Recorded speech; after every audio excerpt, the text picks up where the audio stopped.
convite. É uma honra também estar participando. O primeiro webinar que eu participo da escola, né? Então, acho que a gente vai tentar fazer o máximo para apresentar o que a área de coordenação e ciência de dados ela está desenvolvendo e tentando agregar valor para o tribunal, né? A gente sempre conversa lá na equipe que assim, a ideia não é construir coisas gigantescas, é construir pequenos algoritmos, pequenos softwares que possam gerar grandes trabalhos, né? Grandes respostas para o tribunal. E é isso que a gente procura. Né? Meu nome é Jairo Montana Mello. Hoje eu estou lotado na coordenação de ciência de dados, né? É uma área recente do tribunal. Antigamente era uma área que chamava CECID, né? É o serviço, e ela ganhou esse patamar de coordenação nos últimos tempos, no último biênio, né? Esse biênio que começou agora, né? E de alguma forma a gente tenta tocar projetos ligados tanto à área de inteligência artificial quanto à área de Business Intelligence também, como vamos dizer assim, como a espinha dorsal da nossa área. Outros projetos sempre aparecem, de algumas características diferentes, mas a espinha dorsal da nossa equipe seria essa, tá? Vou passar aqui um pouquinho já a apresentação para a gente já começar a conversar. Bom, a nossa palestra, né, ela começa sobre inteligência artificial e benefícios e aplicações para o TJDFT. Então, de alguma forma, nós vamos tentar voltar todos os conhecimentos da área de inteligência artificial em aplicações reais para o TJ. Né? A aplicação é vasta para a inteligência artificial. Nós vamos conversar um pouquinho dos pontos. Nós já passamos por 3 apresentações, então, de alguma forma, vamos dizer assim, os alunos, né, já têm conhecimento de como isso se transcorre, né, como é esse estado da arte, que nós vamos comentar daqui a um pouquinho. Né? Bom, nós vamos conversar um pouquinho o que é o CECID, nós vamos conversar um pouquinho sobre definição, isso é importante, porque às vezes o uso inadequado do termo inteligência artificial leva a um processo de confusão, né? E acaba-se que leva-se ao entendimento que tudo se resolve com inteligência artificial, e a ideia não é essa. Né? Nós vamos falar um pouquinho de estado da arte, né? O que nós temos assim, de mais importante e o que nós temos presente no meio acadêmico. Né?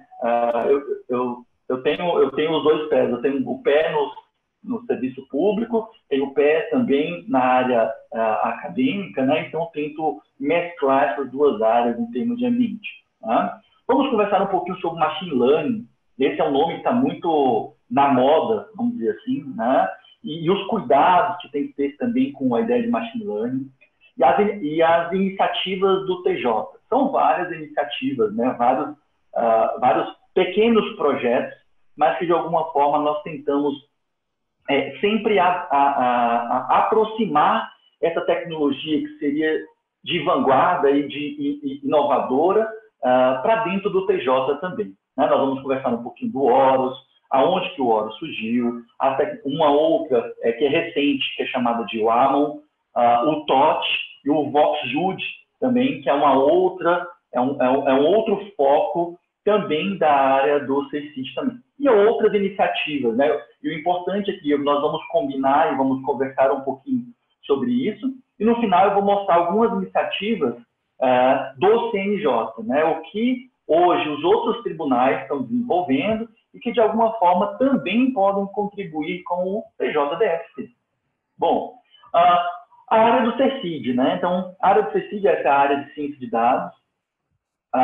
Nosso time é constituído de 7 pessoas, né? Já foi um pouco maior, mas hoje nós estamos em 7 pessoas, com o foco, né? O foco em projetos de BI e projetos de inteligência artificial.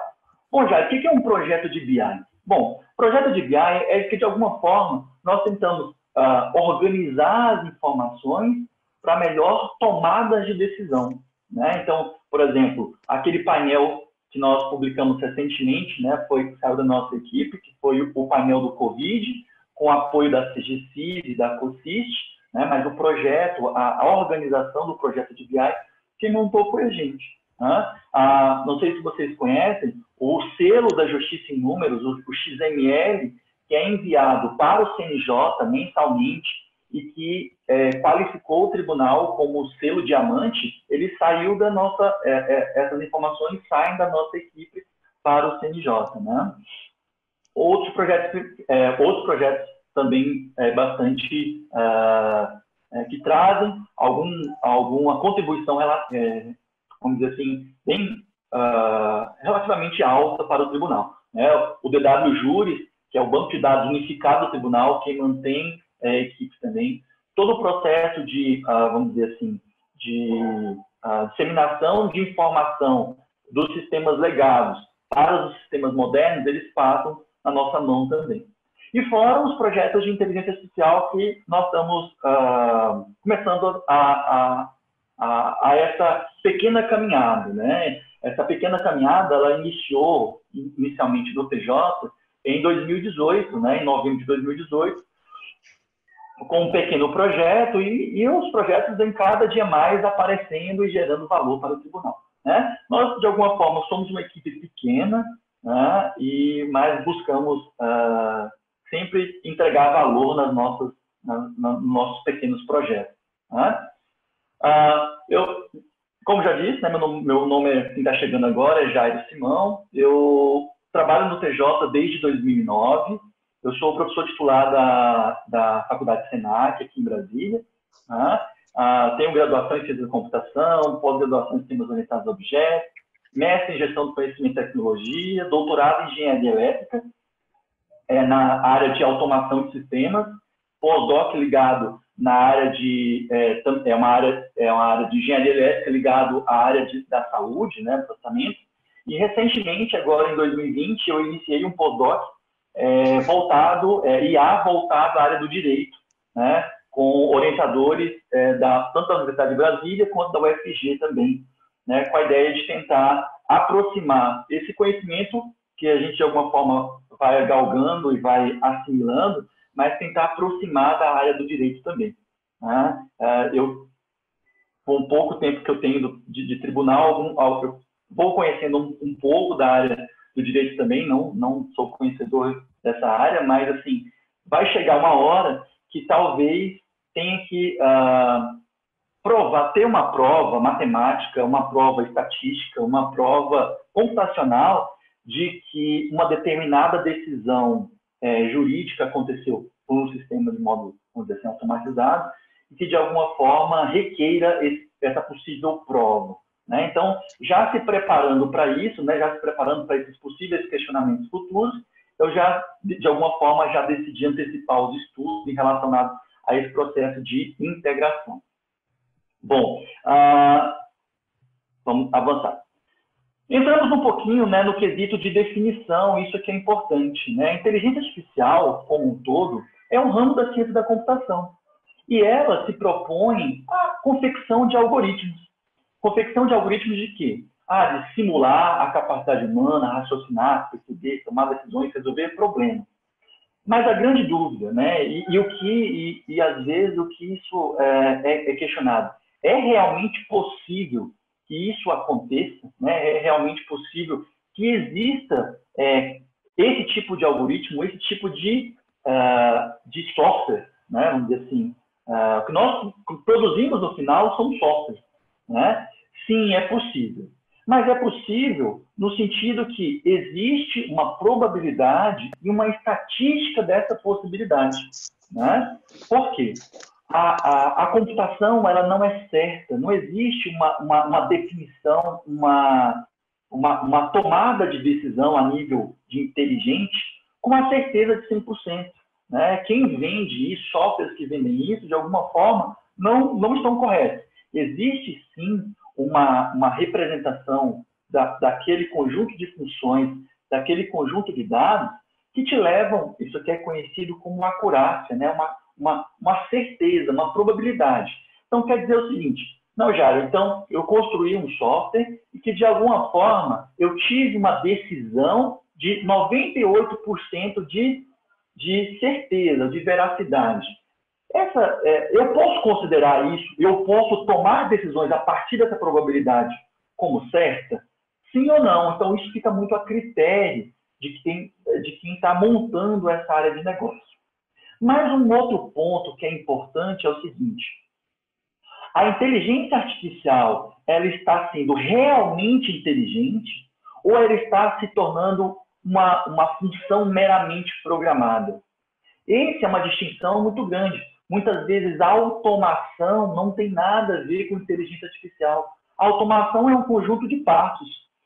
Se de alguma forma nessa automação você agregou algo que avalia uma característica estatística e a partir disso ela passa a tomar uma decisão diferente, né? Gerar um percurso diferente no meio do ambiente, isso sim eu agreguei algo de inteligente ao processo, né? Existem outros pontos que, assim, relacionados à inteligência artificial que também são preocupantes. Quando a gente passa a se debruçar sobre o assunto e pesquisar mais, né, um ponto importante é o seguinte: o meu algoritmo ele decorou todas as possibilidades.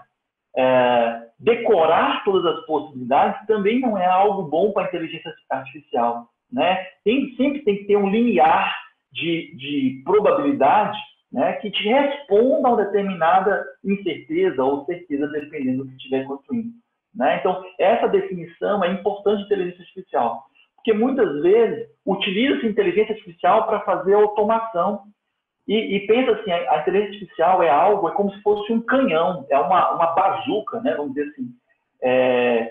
E muitas vezes eu não preciso disso tudo para atender uma determinada ação. Às vezes é uma automação simples, e essa automação simples, ela segue os meios tradicionais de desenvolvimento, né? Então é bom ter esse limiar, né, de distinção e definição.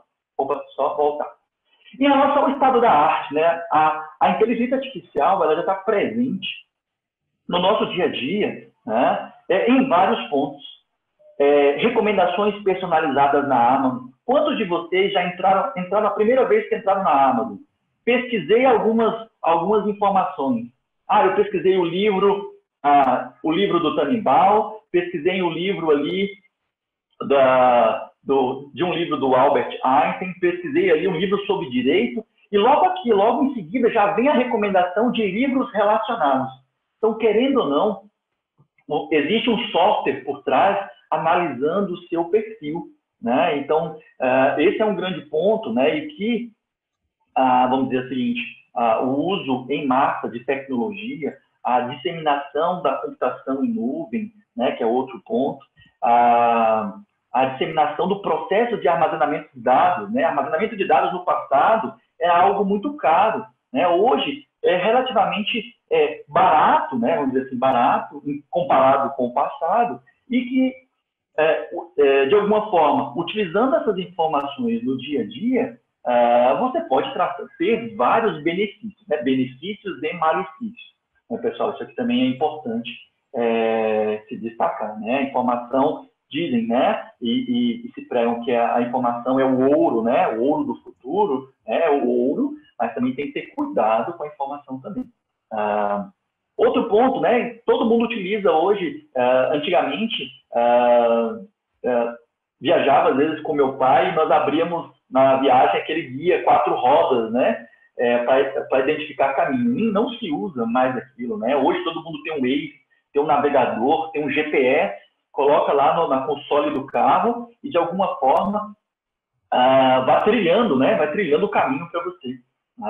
Melhores rotas, essa rota que está congestionada, o melhor percurso é esse, né? Sistemas de busca do Google, hoje, por exemplo, você adiciona lá, eu quero saber sobre, por exemplo, eu estou lá durante o período do carnaval, e eu escrevi assim, por exemplo, no Google, bateria. Antigamente, eu trazia, por exemplo, a bateria poderia ser uma bateria do carro, poderia ser uma bateria de escola de samba, né?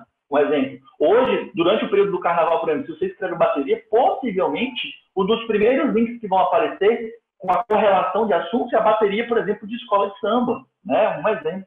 Né? Reconhecimento de imagem do Facebook, né? Ou outros mecanismos de reconhecimento de imagem, né? Nós vamos comentar aqui sobre o projeto de reconhecimento de imagem do tribunal, né? nesse quesito entram alguns pontos importantes, né, relacionados com a LGPD, que foi discutida no webinar de ontem, né? E também vale também a gente destacar alguns pontos em relação a isso. Reconhecimento de imagem, pessoal, não só a gente fala reconhecimento facial, tá? Eu coloquei o exemplo do Facebook, né? Mas nós temos reconhecimento de íris, reconhecimento de voz, reconhecimento de outros modelos biométricos de processamento, né? Eu coloquei logo aqui embaixo o processamento da Siri, né? O processamento da Alexa, né? Que é o outro mecanismo de conversa, né? E a conversa de resposta automática. E, pura e simplesmente, também a robótica, né? A gente fala assim, isso aqui tudo, no final, inteligência artificial, você sempre lembra de um robô, algo que estaria se substituindo o homem aquele ponto, né? E isso aqui tem um ponto que é importante. Quando a gente estava montando o Horus lá em 2018, né? Aí me perguntaram assim, Jair, qual vai ser o tamanho do Horus? Ele vai precisar assim de uma mesa de 2x2, qual que é o tamanho, né? E o Horus, na verdade, é um pequeno software. A gente fala que é um robô, né? Um robô de execução de atividades. E robótica, você vincula aqueles modelos de ciência, né? Que seria algo relativamente físico que estivesse substituindo mesmo, mas, na verdade, era um software que estava tomando decisões por trás e ajudando a vara de execução fiscal. Tá? Evoluindo aqui um pouquinho. Bom, eu vou contar aqui só um pouquinho de experiência, né, fora do TJ. Durante o meu período do meu doutorado e do meu pós-doc, né, nós construímos um software que possibilitava a simulação de procedimentos cirúrgicos, né, simulação de procedimentos cirúrgicos ligados à área de diagnóstico de câncer, né. Então, desse lado direito aqui, é um exemplo eu tenho um braço robótico controlando aqui do lado, eu tenho um software tridimensional, né? E de alguma forma o braço robótico está interagindo sobre uma superfície 3D, né? O que era o objetivo final disso aqui? Isso aqui era para substituir os processos convencionais de simulação médica, né? Através de cadáver, aquela coisa toda. Né? Então, de alguma forma, eu estava substituindo um processo de punção mamária, né? O objetivo final era para diagnóstico de câncer, né? E eu coloquei justamente isso daqui porque assim, não adianta nada montarmos um conjunto de algoritmos, montarmos um conjunto de estruturas e processamentos de robô, né? Na verdade, isso aqui era um braço robótico mesmo, convencional, né? Interagindo sobre um dispositivo lógico, né? Lógico e gráfico 3D. Porém, eu quis representar aqui do lado a presença de um especialista, né? É muito importante que projetos de inteligência artificial tenham um especialista do lado, né? Então, se nós vamos propor que futuramente um software, um algoritmo, um robô, algo, tome decisões em nome de magistrados ou que auxiliem os magistrados em atividades volumosas, né, é muito importante ter presente um especialista, né? A gente fala isso porque tem vários modelos e às vezes tem uma deficiência do lado da computação, que o pessoal acha que desenvolve software e por si só ele vai se auto-aprender, né? E na verdade não é, né? Todo software precisa sim de uma interação, né, com essa área que é a área demandante, que é a área fim, né? A área que vai de alguma forma vai contribuir, né?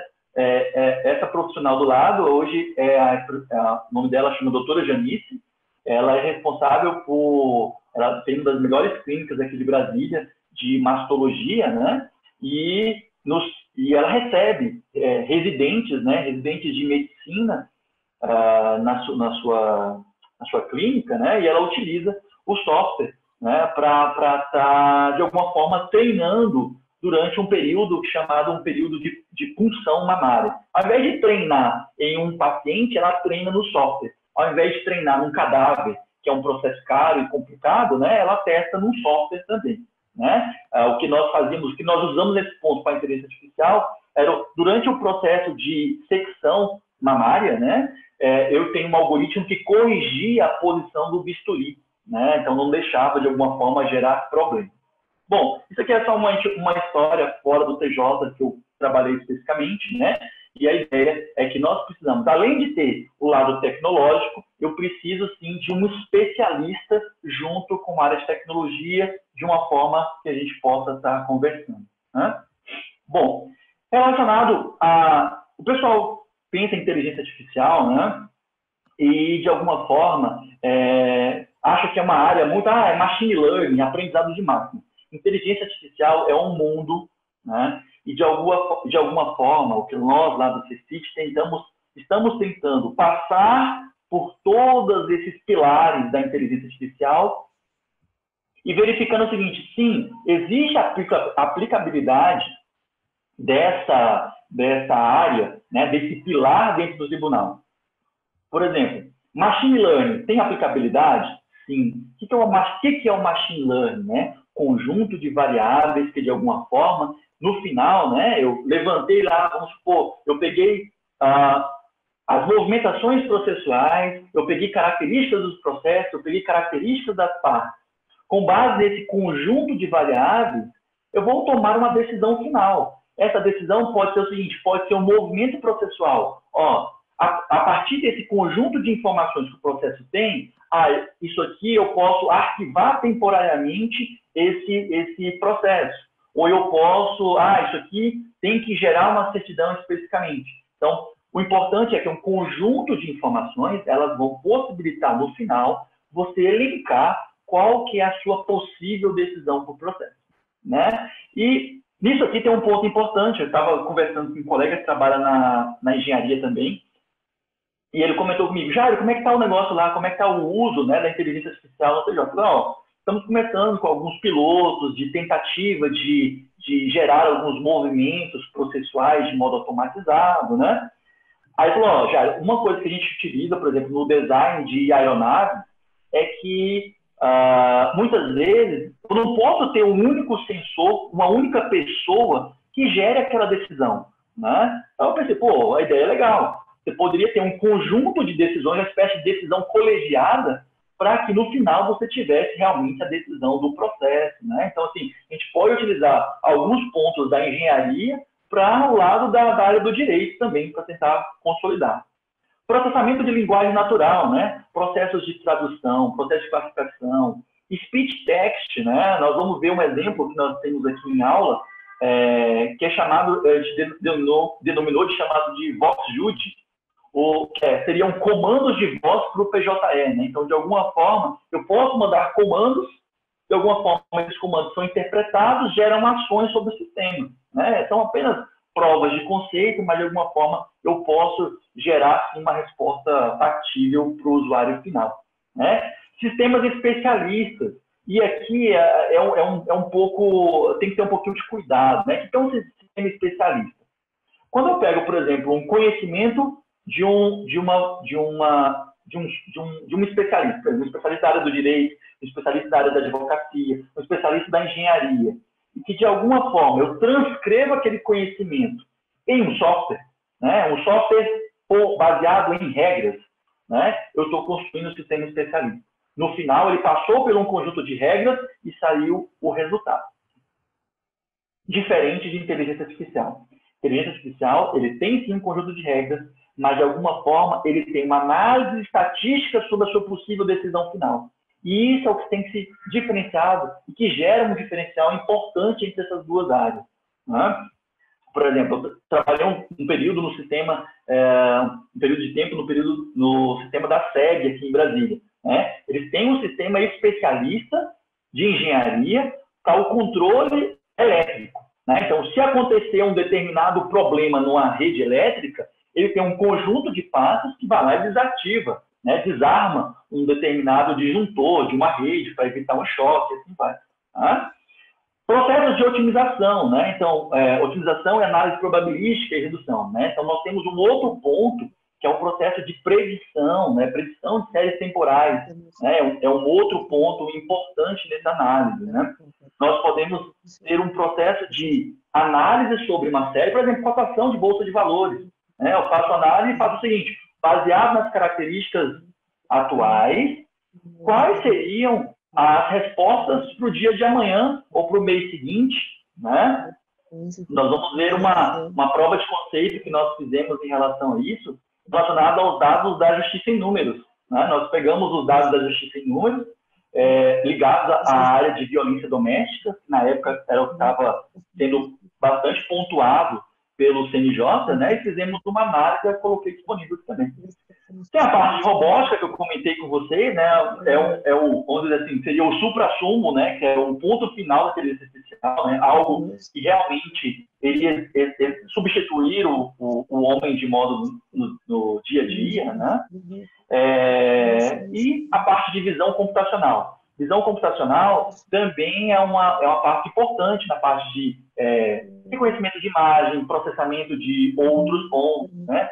Por exemplo, eu trabalho num outro projeto, junto com a UNB e o SENAC, para análise de X-ray, né? Raio-X ou tomografias computadorizadas para detecção de Covid, né? Então, isso traz, de alguma forma, para a sociedade um ponto importante, né?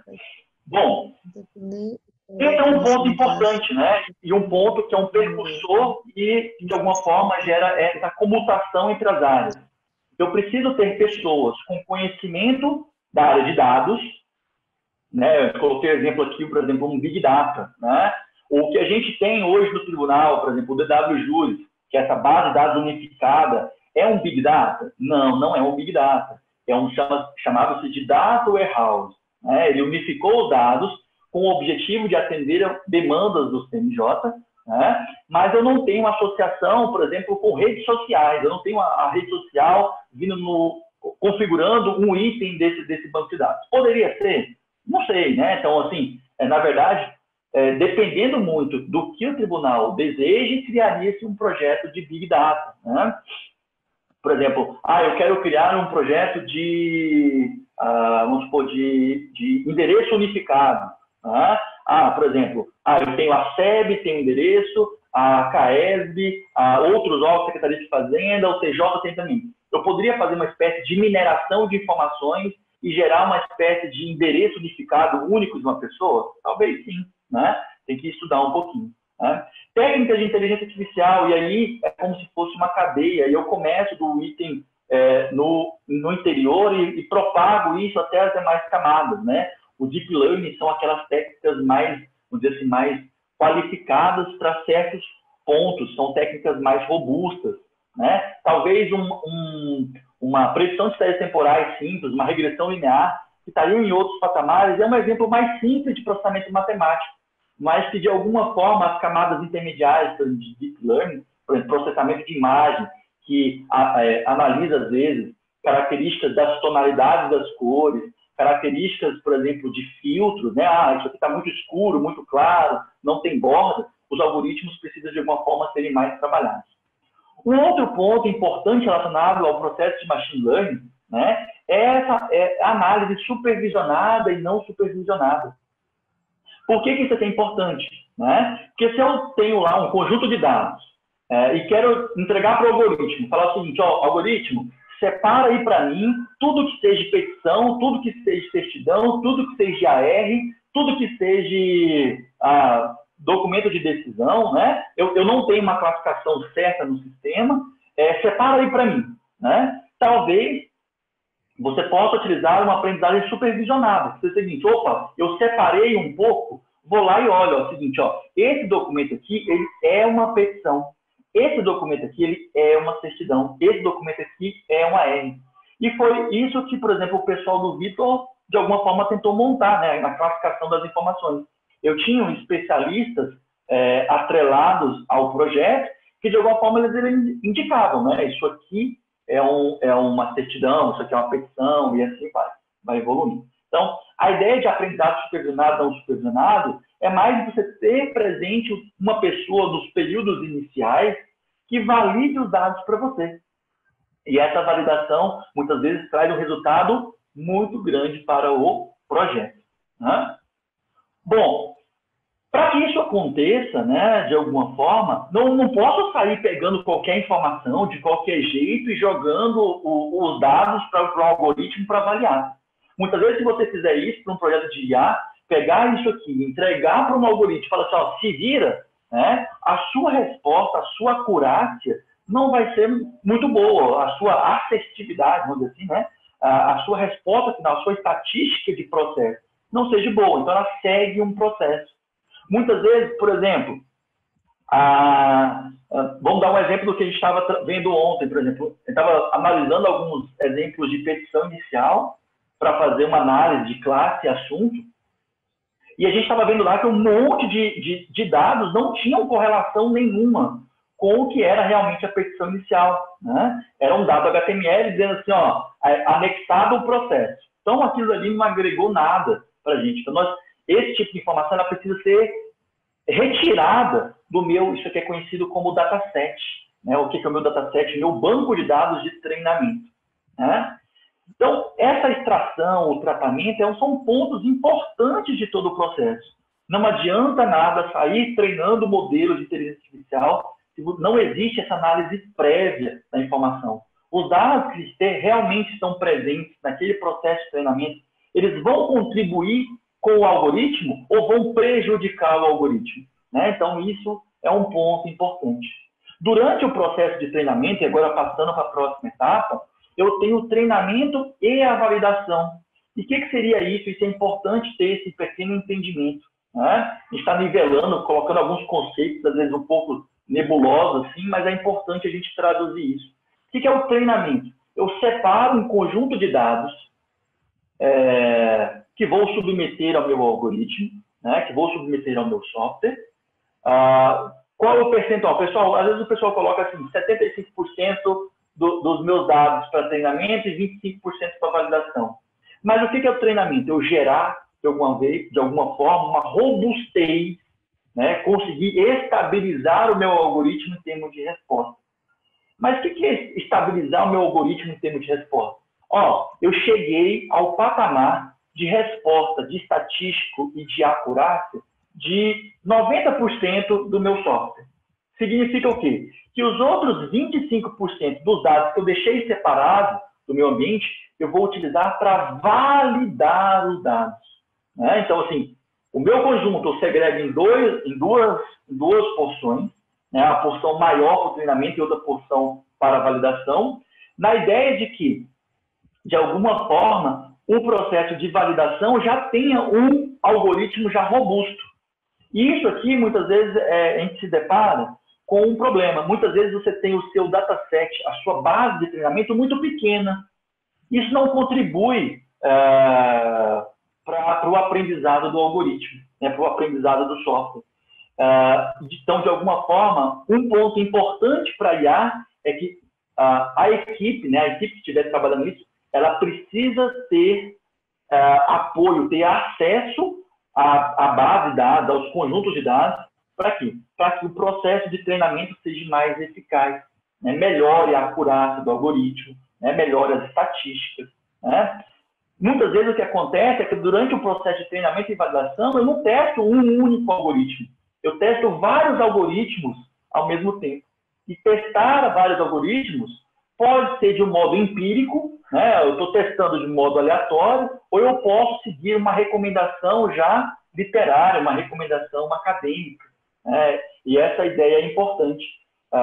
Como esse processo do uso, né, da inteligência artificial na área do direito vamos dizer assim, é recente, né, recente entre aspas, né? Tudo que de alguma forma for aproveitado é importante, né? Tanto é que o CNJ criou uma base de dados, uma espécie de um concentrador de modelos, né, chamado de Synapse, para que auxilie os tribunais. Não precisa partir do zero, eu já tenho algo pronto aqui, eu cheguei até aqui, mas isso não impede que o tribunal, né, o TJSF, desenvolva os seus próprios modelos. Ele pode adaptar o modelo existente no CNJ para os seus modelos convencionais. E importantíssimo, uma avaliação estatística, uma avaliação final do algoritmo.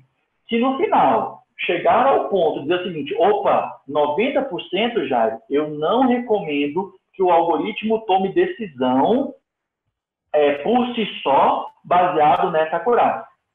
Do meu ponto de vista, do ponto de vista agora jurídico, né? De alguma forma, eu teria que ter o respaldo de um tomador de decisão, uma autoridade, dizendo o seguinte: já, eu acho que o algoritmo, com uma acurácia, com uma certeza de 95%, já é aceitável. Né? Então, esse é um limiar importante. Limiar que isso, de alguma forma, vai se construindo ao longo do tempo. Não existe assim, ó, cheguei com um software agora, está pronto, acabou e eu não vou mais treinar. Não. O software ele é constantemente treinado e, de alguma forma, eu vou gerando uma retroalimentação dele mesmo. Né? Vamos evoluir aqui um pouquinho, senão eu vou falando demais, a gente acaba não evoluindo. Essas são as iniciativas do TJ. Né? Nós temos o Horus como a primeira iniciativa, nós temos uma predição da justiça em números, nós temos o Amon, o VoxJude, o TOT, né? como são projetos que, de alguma forma, a equipe da Coordenação de Ciência de Dados está tocando. Existem outras iniciativas na equipe de conciliação e na equipe de jurisprudência. Né? Eu pesquisei, conversei com as pessoas e questionei elas, não estão utilizando algumas técnicas de inteligência artificial, então, assim, não está concentrado na minha área. Né? Outros colaboradores do TJ também já estão estudando e buscando outras tecnologias. Ok? Bom, a iniciativa do Horus, né, agora partindo especificamente para a execução. A iniciativa do Horus, ela iniciou em novembro de 2018, a pedido do magistrado titular da VEF, né, o Dr. Weber. Ele estava com um problema grande em relação aos processos digitalizados, né, o acervo da VEF. Coloquei alguns exemplos de foto. São gigantescos, né, eram gigantescos, vamos dizer assim. Os acervos físicos, né, os acervos digitais continuam gigantescos. Né? Então, os acervos físicos, de alguma forma, a gente tentou dirimir isso. Né? Então, houve uma determinação da presidência que até 2020 deveria se encerrar, né, no biênio encerrar, o uso de processos físicos, né, especificamente, não do TJ inteiro, né, foi tanto que se criou o digitômetro para se acompanhar esse processo de digitalização. E qual que era o problema da VEF? O pessoal estava conseguindo, de alguma forma, pegou o processo digital que foi montado, né? O Horus não fez a digitalização. O Horus, vamos dizer assim, o input do Horus, a entrada de informações do Horus é o arquivo PDF, gerado lá pelo núcleo de digitalização, que era a CODIG, coordenada pelo Dr. Joel. Né? Então, de alguma forma, a equipe do Dr. Joel entregava essas informações para a gente, o pessoal da VEF também entregava essas informações, e o Horus começava a trabalhar sobre esse conjunto de dados, né, esse conjunto de informações. Qual que era o problema? A VEF estava conseguindo carregar os dados no PJE? Sim, estava conseguindo. Mas como o volume de informações era algo humanamente quase que impossível, né, a possibilidade de incorrer falhas nesse processamento, a possibilidade de não conseguir atender a demanda, né, de 2020 de processamento, talvez de alguma forma não fosse aceitável, vamos dizer assim, e de alguma forma não iria cumprir a determinação. Né? Então, nesse sentido, nós buscamos montar um processo de análise de viabilidade, né, em conjunto. Né? A solução ela tem que abarcar todos esses pontos. Se ela não conseguir abarcar todos esses pontos, nós vamos ter problema ali. Então, de alguma forma, nós tentamos organizar. Essa era a situação da VEF. Né? A situação da VEF, possivelmente isso aqui evoluiu em termos de números, tá, pessoal? Mas nós tínhamos, na época, mais ou menos 640 mil processos e 272 mil processos em tramitação.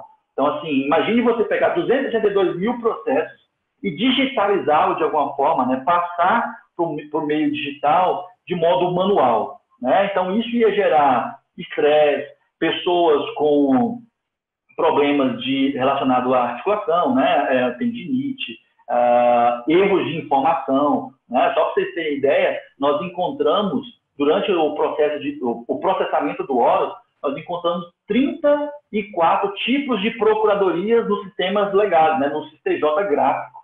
Né? Então, imagine você, de alguma forma, carregar 37 procuradorias para dentro do PJE. Isso seria, assim, um processo de desorganização em termos de informação. Então, um outro ponto que nós fizemos também nesse processo foi um processo de data quality, né? A organização das informações para a entrada de dados no PJE.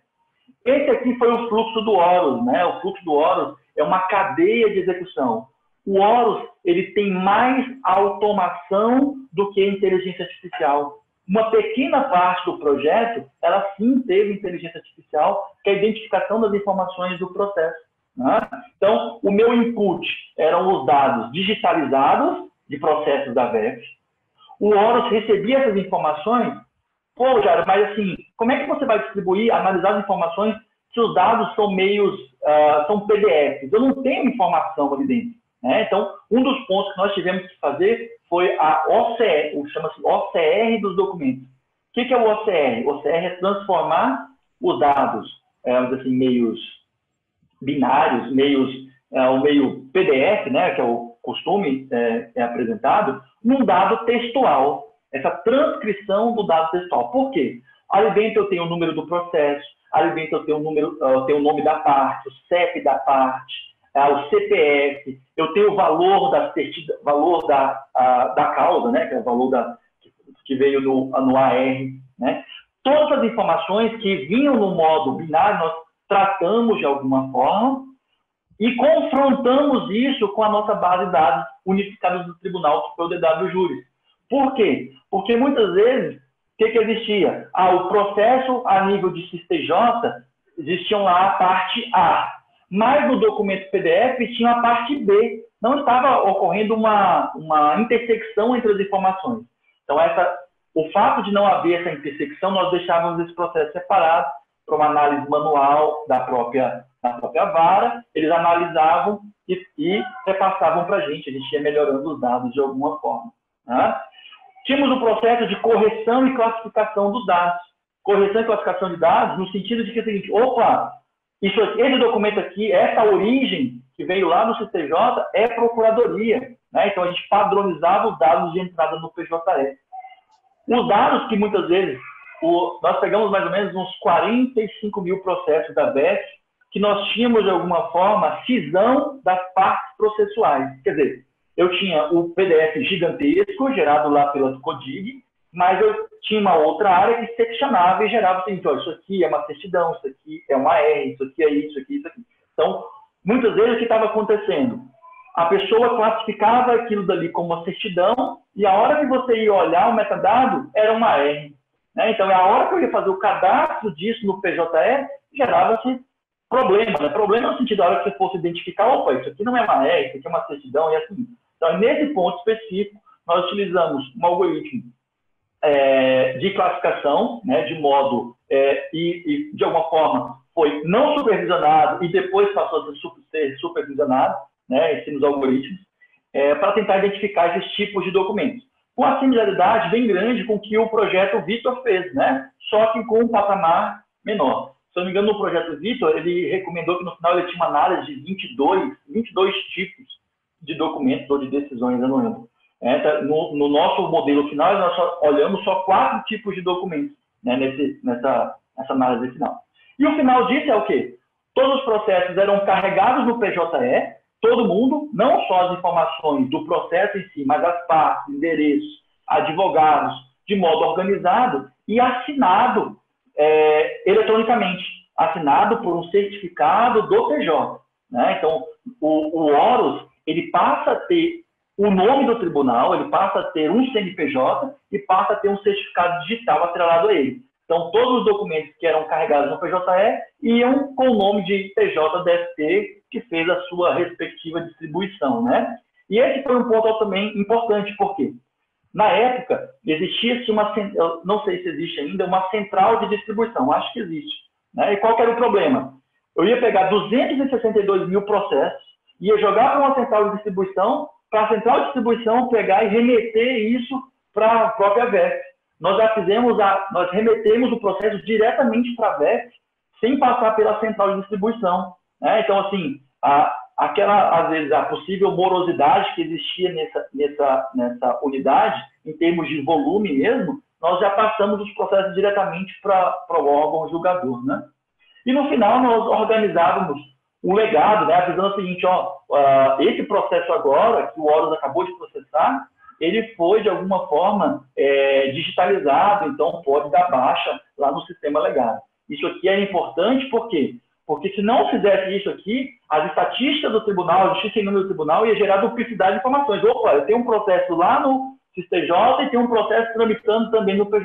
Então, a gente, no final, a solução ela organizou o ponto final, né, de tratamento de dados do ambiente.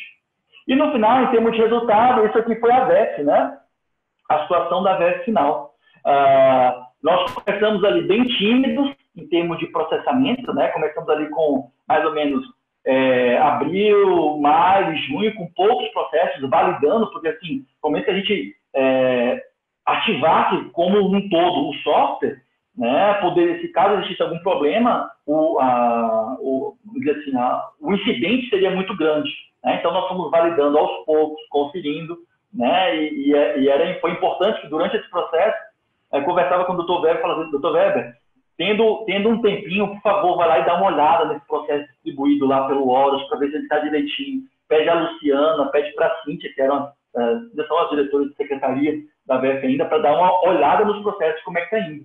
Né? Então, no final, nós só tínhamos prateleiras vazias, né? Os processos foram digitalizados, né, de alguma forma, sobrou um pequeno resquício depois do final, que nós recomendamos um resquício mínimo, se não me engano, eram 12 processos. Na época, né, existiam outros processos que ainda estavam, de alguma forma, sendo auto-restaurados, aquela coisa toda, mas naquele corte daquele período, nós tínhamos poucos processos que não tinham sido distribuídos pelo Horus. Né? Foi engraçado, foi fazer uma visita à VEF depois, né, e perguntei para o Dr. Weber, cadê? Onde estão as prateleiras? Acho que tinham sido doadas, assim, existia um vão bem aberto, e agora só com cadeiras para pessoas mesmo. Né? Essa prática, de alguma forma, né, esse estudo, né, nós aproveitamos e publicamos, né, na revista do CNJ, em 2019. Né, é uma prática que outros tribunais poderiam atender, né, sendo processos físicos, aquela coisa toda, ou outros pontos também de tratamento, né, poderiam, de alguma forma, contribuir para o tribunal, né, para o tribunal e para outros tribunais também. Bom, os próximos passos do Horus, né? Nós temos uma demanda que chegou de procedimento de arquivamento temporário baseado no provimento 13. Isso aqui, essa demanda chegou para a área de tecnologia, né? E nós estamos analisando qual é o perfil dessa ferramenta. Existindo características de inteligência artificial, existindo, sim, características de possíveis tomadas de decisão, talvez ela possa entrar como um braço do Horus. E, pelo que a gente está analisando, talvez possa, sim, ser um braço de execução. E outro ponto, que é a carga de documentos digitais recebidos pela unidade. Por exemplo, eu tenho lá, recebo uma ER que vem do correio. O Horus poderia pegar essa informação que vem do AR e já subir automaticamente para o PJE, sem ter aquela intervenção humana de logar, de cadastrar, entrar no processo, apendar, assinar. Então, o Horus já iria fazer isso de modo automático. Né? A outra ferramenta, né, e passando para o outro ambiente, e a ideia nossa lá do CECID é colocar sempre, buscar analisar todos os pilares de inteligência artificial, mas bastante focado no que nas necessidades do TJ. E uma das necessidades que chegou para a gente era justamente a necessidade de reconhecimento facial nas entradas do TJ. Por quê? Porque, de alguma forma, eu tinha pessoas, né, que estavam adentrando dentro do ambiente do TJ com uma documentação de outra pessoa, mas a face, né, a pessoa em si, ela não era a que correspondia.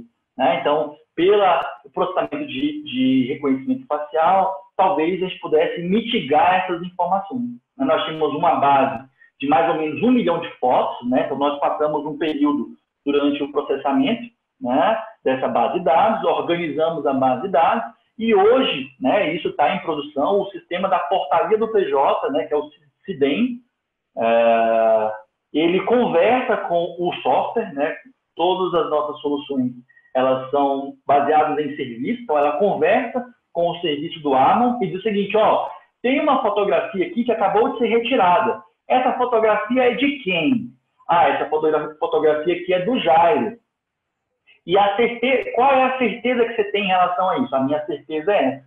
Então, o demandante que ele faz é o seguinte, ó, eu quero que essa certeza na análise de informações seja, por exemplo, de 90%, ou seja, de 80%. Então, o próprio demandante de acesso às informações que ela passa a certeza que ela espera desse reconhecimento.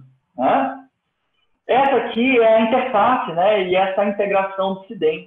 E o que eu quis destacar nisso, né, no processo de reconhecimento, de tratamento de informações, é que talvez, de alguma forma, nós iniciamos com um processo de certeza, nós começamos com a certeza de 0,42, e nesse caso aqui do Amon, ela é o contrário. Quanto a estatística for menor, mais próximo do centro, mais efetivo é o algoritmo. Então, o que nós estamos fazendo aqui? Nós tornamos, no momento que nós começamos a analisar alguns falsos positivos, né, em termos de ambiente, nós baixamos um pouquinho, dizendo o seguinte para o algoritmo, nós queremos que, de alguma forma, a sua incerteza seja mitigada. Então, nós vamos reduzindo um pouquinho a acurácia do modelo.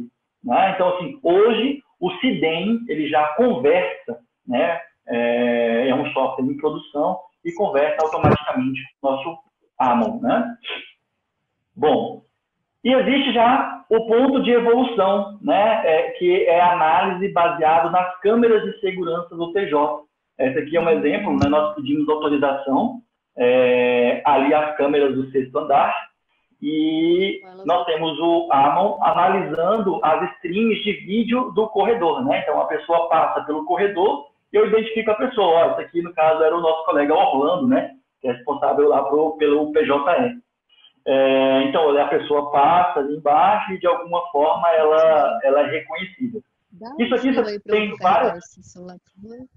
tem várias possíveis aplicações, né? Então, um dos pedidos dessas aplicações justamente foi para a área de segurança do tribunal, né? E esse aqui entra o quesito que o palestrante de ontem sobre a LGPD comentou, né? Às vezes, alguns pontos de reconhecimento facial são criticados, né? Você pode estar monitorando as pessoas, você pode estar monitorando pontos que não são objetivos do software, né? Mas como a ideia é ligada à área de segurança, né? Existe uma pessoa que está entrando dentro do tribunal. Essa pessoa é uma pessoa de alta periculosidade, por exemplo, avisa um segurança. Tem uma pessoa que está andando no 1º andar. Ela não deveria estar andando no 1º andar, deveria estar andando lá no 3º andar. Né? Então, eu posso direcionar a área de segurança do TJ. Né? Isso aqui foi apenas uma prova de conceito que nós fizemos em relação ao processamento. O Amon, existe 2 vertentes, processamento de fotografias, né, imagens, e processamento de vídeo. Né? Então, nós temos essas 2 possibilidades. Ok? Existe o TOT, né, que é o software que hoje nós estamos, de alguma forma, tentando trabalhar. Né? O TOT ele veio no seguinte ponto, né? Qual que é o grande calcanhar, né, e problema lá da justiça em números, né, que é o ponto final das estatísticas do TJ que são encaminhadas para o CNJ.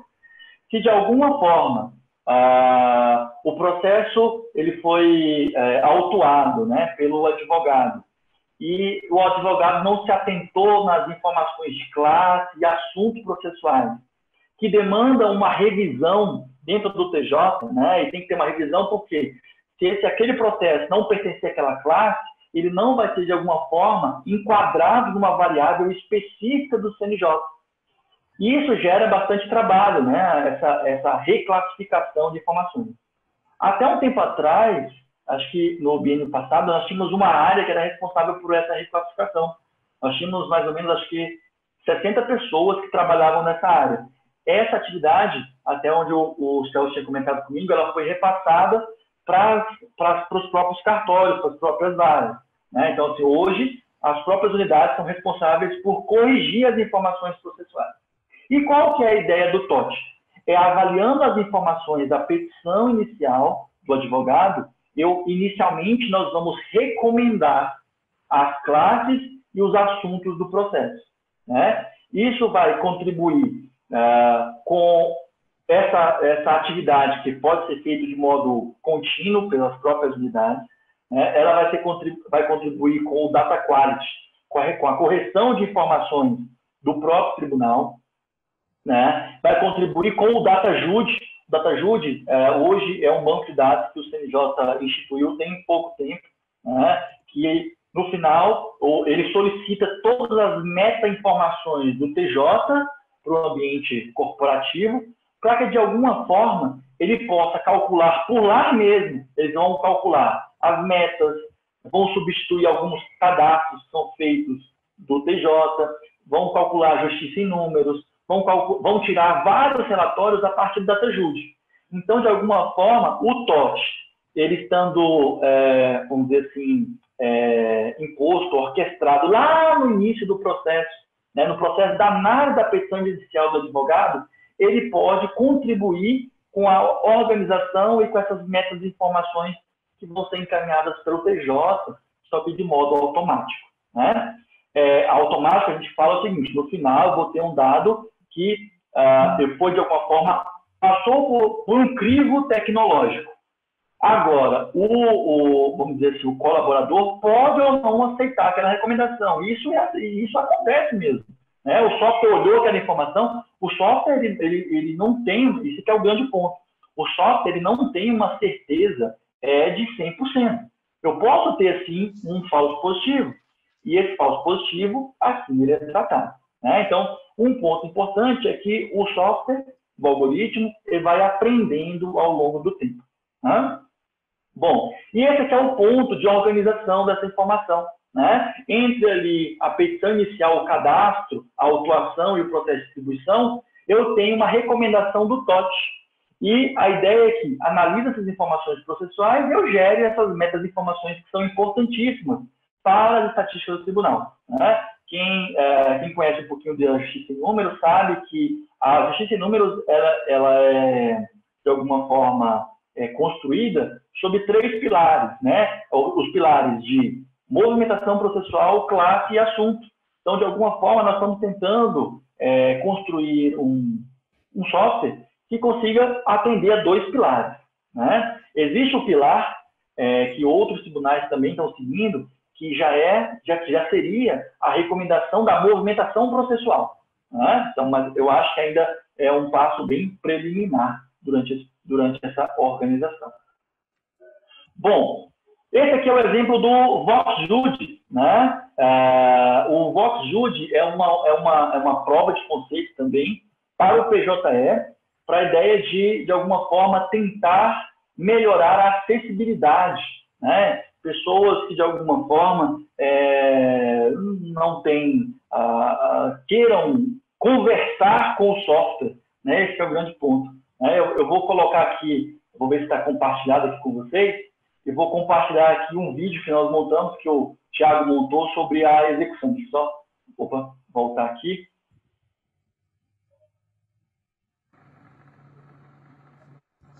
Demora um pouquinho, mas ele já começa a interagir.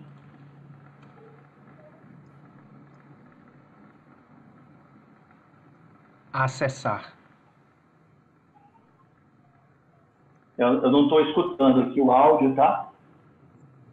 Mas eu vou traduzir aqui em termos que está fazendo.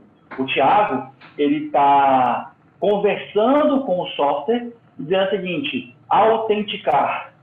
Aí o software vai lá, vai no PJE e se autentica. Aí ele fala o seguinte... Nós estamos ouvindo. Está ouvindo? Então, se é meu caso, é só eu que não estou ouvindo mesmo aqui. Bom, então o que ele está fazendo é interagindo com o software, né? E passando o seguinte, qual o número do processo? O que você vai fazer? Qual que é o próximo passo? Né? Aí o que o Thiago vai fazer agora, ele vai soletrar o número processual. 071291887201880700003. E soletrando esse número processual, ele entra na parte de busca do PJE, já identifica o processo, né? Ele vai apresentar o processo que foi inserido lá dentro do ambiente e o processo foi selecionado, né? Então, e a partir daqui, a gente pode ir evoluindo com essa prova de conceito, né? O que a gente quis mostrar é o seguinte, o software pode dialogar com o sistema também, né? Vamos pensar assim em termos de futuro. Será que de alguma forma eu pudesse construir, né, fosse possível, né, construir uma petição de modo oral, né? Quer dizer, eu estou citando, estou comentando uma petição, um despacho, né? E automaticamente o software já está escrevendo em tela para você, né? Então essa que foi a ideia da gente evoluir com essa prova de conceito, né? Em relação ao outro ponto, né? Deixa eu só passar aqui, a ideia de uma predição de séries temporais, né? Esse aqui é um outro pilar da inteligência artificial e que, de alguma forma, isso aqui é importante a gente também ter esse tipo de teste, né? O que nós pegamos, né? Qual foi o input desse ambiente? A série temporal da justiça em números é um conjunto de valores que identificam algumas variáveis ligadas à violência doméstica, né? A justiça em números, ela não identifica pessoas, ela identifica números, né? Ela fala, casos novos criminais de violência doméstica. Tem lá um montante de 20 ocorrências, né? Execução judicial criminal de violência doméstica, né? Todas essas têm FEM ou violência doméstica, elas são presentes. E elas são importantes por quê? Porque hoje o selo da justiça em números, ela qualifica dados que são responsáveis por análise de violência doméstica, né? Então, assim, nós pegamos isso só para dar fazer uma pequena análise e testar alguns algoritmos. Um algoritmo bem simples, um algoritmo chamado de regressão linear. Quem é da área da estatística, da área da matemática, conhece, né? Não é algo muito complexo em termos de construção, mas sim traz uma resposta efetiva. O que eu coloquei aqui do lado é um outro ponto importante da inteligência artificial, que é o seguinte: muitas vezes você tem um entendimento que eu preciso codificar, escrever um algoritmo, né? Ser um técnico capacitado, né? Que tem esse tipo de conhecimento.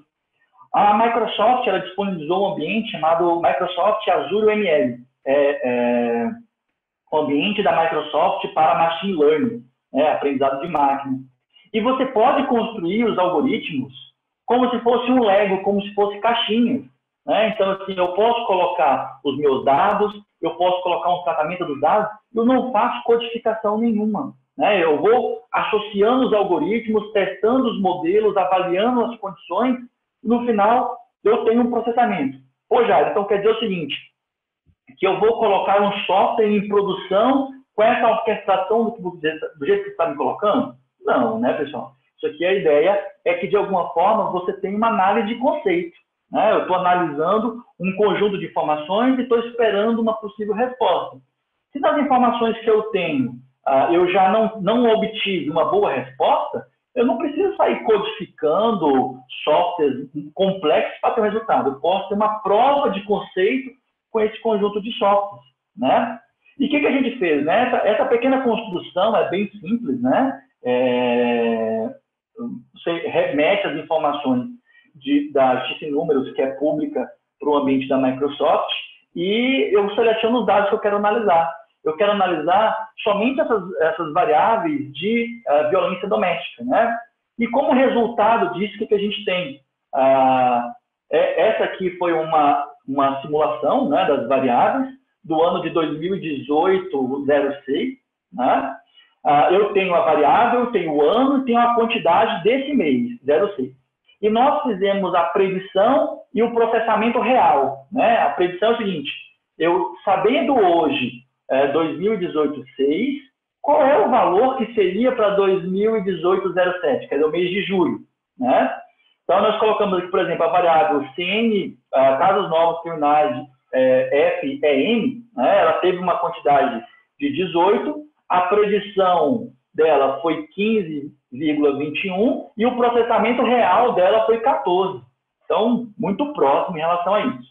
Em outras variáveis, se vocês observarem, a diferença foi grande, né? E isso é que eu quis deixar isso aqui bastante presente, né? Por exemplo, a previsão para casos novos de violência doméstica, né? O CNCVD, deu lá, por exemplo, 3.371. O processamento real deu 2.225.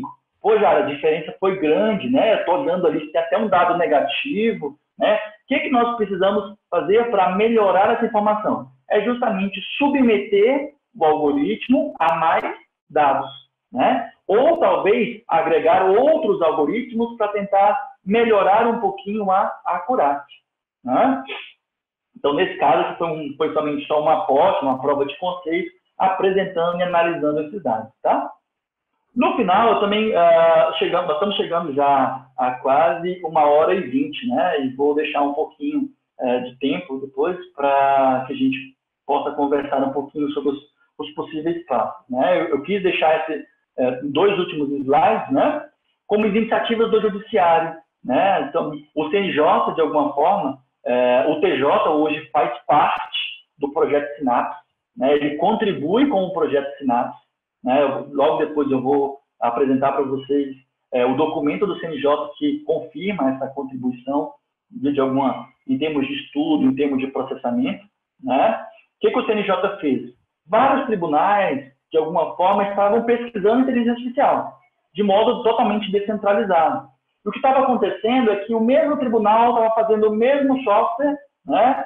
E estava gerando retrabalho, né? Gasto de recursos, querendo ou não, é gasto de recursos. O que o CNJ fez? Ele montou uma espécie de um repositório, uma agenda, um organizador de modelos de inteligência artificial. Para que, caso um tribunal tenha um possível problema ou tenha uma possível necessidade, ele olhe primeiro nessa agenda, nesse catálogo, né? Acho que a melhor definição seria catálogo, e olhe lá o seguinte, tem algum tribunal que está pesquisando a identificação de polos passivos por IPTU? Tem, por exemplo, o projeto ELIS do TJPE, o pessoal está, de alguma forma, investigando e estudando isso, né?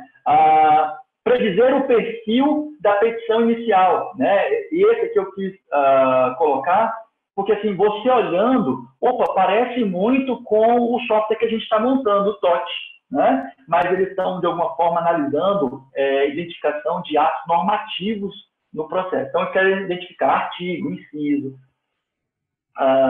e outros pontos, né? Então, assim, por exemplo, temos o projeto Sinara, identificação de dispositivos normativos também, né? E se você olhar, assim, querendo ou não, já está tendo um retrabalho, né? E tem um projeto legal de ser analisado, que é o projeto um classificador do TJRO, que a ideia seria a predição de movimentos de magistrados, né? Então, de alguma forma, já está sendo já uma evolução, né, do que está se montando. Especificamente em relação à situação desses projetos, eu não conheço, tá? A gente teria que entrar em contato com cada um desses tribunais e perguntar qual que é a situação atual, porque muitas vezes o projeto, para ser disponibilizado para o tribunal, ele precisa ser customizado para se tornar genérico. E muitas vezes o tribunal ele traz nuances especificamente em relação ao ambiente. Por exemplo, o Horus do TJ, ele tem, na verdade, no final, ele vai ficar tão especializado que tem características muito peculiares da VEC aqui de Brasília, né? Então talvez não pudesse ser utilizado na íntegra, do jeito como está, para um ou outro tribunal, né? Ele tivesse que ser customizado, adaptado para se tornar um pouquinho mais genérico, né? Eu coloquei disponível aqui o ambiente do Sinapse, tá? O ambiente de produção, o ambiente que tem os respectivos catálogos. Quem quiser ter acesso a esse catálogo pode encaminhar um pedido para o Dr. Braulio, lá do CNJ, ou então para o Micael, que é coordenador do projeto, que, em tese, eles liberam o acesso aos classificadores, aos montantes, né? Bom, isso aqui é a nossa... Só para pontuar, né, estamos faltando 45 minutos para o término, e há aqui algumas perguntas importantes também registradas, só para a gente deixar aí um tempo importante, né, para essa discussão. Com certeza. Nós estamos chegando já ao último slide, né, da apresentação, e a ideia é de só apresentar que os modelos que o TJ vem desenvolvendo, vem contribuindo, né, eles já estão sendo catalogados pelo CNJ, já estão disponíveis na sua base, né, em termos de contribuição. Bom, tanto a iniciativa do Horus quanto a iniciativa do Horus, ela foi publicada formalmente na revista, né? Então, e a iniciativa do Amon, como é um sistema, a gente tem a ideia seguinte: colocamos o sistema em produção, ele está gerando contribuição efetiva para o tribunal. Um dos pontos que nós fazemos, um dos nossos pontos é montar uma publicação formal e científica sobre o algoritmo, sobre o modelo, sobre o software. Então, esse é um ponto que a gente sempre gosta de enfatizar. Porque muitas vezes uma matéria ou outra traz algumas distorções sobre o que está sendo realmente feito, né? E a gente, nessas publicações mais formais, a gente procura sumarizar todo o projeto, colocar a maioria dos detalhes, colocar as avaliações técnicas, estatísticas, entre outros pontos. Bom, no mais, obrigado, né, por ter contribuído com esse webinar.